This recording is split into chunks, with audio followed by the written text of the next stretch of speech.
TNPSC group 4 examination கடந்த ஜூலை 12, 2025 அன்றைக்கி நடந்தது. இந்த தேர்வை சுற்றி பார்த்திங்கன்னா நிறைய போராட்டங்களும் சர்ச்சைகளும் அடங்கியிருக்கு. இப்போ டிஎன்பிஎஸ்சி தேர்வர்கள் பார்த்திங்கன்னா ஆளுநரிடமும் ஜனாதிபதியிடமும் பார்த்திங்கன்னா தேர்வை ரத்து செய்யணும், மறு தேர்வு நடத்தணும் அப்படின்னு சொல்லிட்டு மனு அளிச்சிருக்காங்க. இப்போ பார்த்திங்கன்னா இந்த டிஎன்பிஎஸ்சி குரூப் 4 ரிசல்ட் எப்போது வெளியாகும்னு சொல்லிட்டு டிஎன்பிஎஸ்சி சார்பில் ஒரு அப்டேட் கொடுத்துட்றாங்க. அதை பற்றின டீட்டெயில்ஸை நம்ம இந்த வீடியோவில் பார்க்க போகிறோம். நம்மளுடைய யூடியூப் சேனலில் அரசு வேலைவாய்ப்பு மற்றும் அரசு திட்டங்களுக்கான தகவல்களை ரெகுலராக அப்டேட் பண்ணிட்டு வரோம். மறக்காமல் நம்மளோட யூடியூப் சேனலை சப்ஸ்கிரைப் பண்ணுங்கள். டிஸ்கிரிப்ஷனில் கொடுத்துருக்க வாட்ஸ்அப் குரூப் லிங்க், அதுக்கப்புறம் டெலிகிராம் லிங்க்கையும் கிளிக் பண்ணி நமது அரசு வேலைவாய்ப்புக்குள்ளே மறக்காமல் இணைங்க.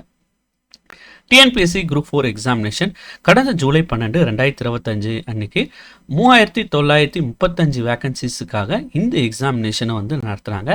இந்த எக்ஸாமினேஷனுக்கு கிட்டத்தட்ட 11.5 லட்சம் நபர்கள் இந்த எக்ஸாமினேஷனை எழுதினாங்க.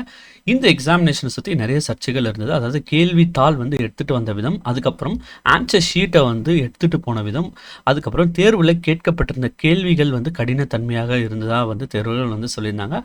உள்ளிட்ட பல்வேறு சர்ச்சைகள் இந்த எக்ஸாமினேஷன் குரூப் 4 எக்ஸாமினேஷனில் அடங்கியிருந்தது. அதனை தொடர்ந்து இந்த தேர்வை ரத்து செய்யணும்னு சொல்லிட்டு தேர்வர்கள் சென்னையிலையும் அதுக்கப்புறம் தஞ்சாவூர்லேயும் பார்த்திங்கன்னா போராட்டங்களை நடத்துகிறாங்க.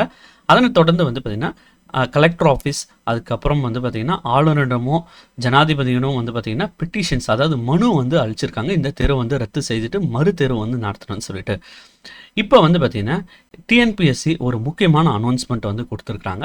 இந்த தேர்வு முடிவுகள் எப்பொழுது வெளியாகும்னு சொல்லிட்டு. ஸோ டிஎன்பிஎஸ்சி அஃபிஷியல் வெப்சைட்டில் செலெக்ஷன் ஷெடியூலில் கிளிக் பண்ணிங்கன்னா உங்களுக்கு இந்த விண்டோ ஓப்பன் ஆகும். இந்த விண்டோவில் போய்ட்டு பார்த்தீங்கன்னா அப்டேட்டட் எப்போ அப்டேட் பண்ணிடுறாங்கன்னா 4/9/2025 அன்றைக்கி இந்த செலெக்ஷன் ஷெடியூலை அப்டேட் பண்ணியிருக்காங்க. அதில் பார்த்தீங்கன்னா combined civil service examination group 4 notification number பார்த்தீங்கன்னா 7/2025. அதுக்கான ஆன்சர் கீஸ் ஆல்ரெடி பப்ளிஷ் பண்ணிட்டாங்க. இப்போ இந்த தேர்வு முடிவுகள் எப்போ வெளியாகும் அப்படின்னு பார்த்தீங்கன்னா அக்டோபர் 2025 அப்போ வெளியாகும்னு சொல்லிட்டு அப்டேட் பண்ணிடுறாங்க. ஸோ தேர்வு முடிவுகள் வெளியாகிறதுல எந்த விதமான மாற்றமும் இல்லை. அக்டோபர் 2025 தேர்வு முடிவுகள் கண்டிப்பாக வெளியாகிடும் அப்படின்னு சொல்லிட்டு அப்டேட்டில் இருக்குது. இது சம்மந்தமாக நீங்கள் என்ன நினைக்கிறீங்க? காலி பணியிடங்கள் ஒருவேளை அதிகரிக்கப்படுமா, இல்லை திட்டமிட்டபடி தேர்வு முடிவுகள் வெளியாகுமான்னு சொல்லிட்டு நீங்கள் என்ன நினைக்கிறீங்கன்னு சொல்லிட்டு மறக்காமல் கமெண்ட்டில் பதிவிடுங்க. மேலும் டிஎன்பிஎஸ்சி, டிஆர்பி அரசு வேலைவாய்ப்பு தகவலுக்கு மறக்காமல் நம்மளோட யூடியூப் சேனலை சப்ஸ்கிரைப் பண்ணுங்கள். தேங்க்ஸ் ஃபார் வாட்சிங்.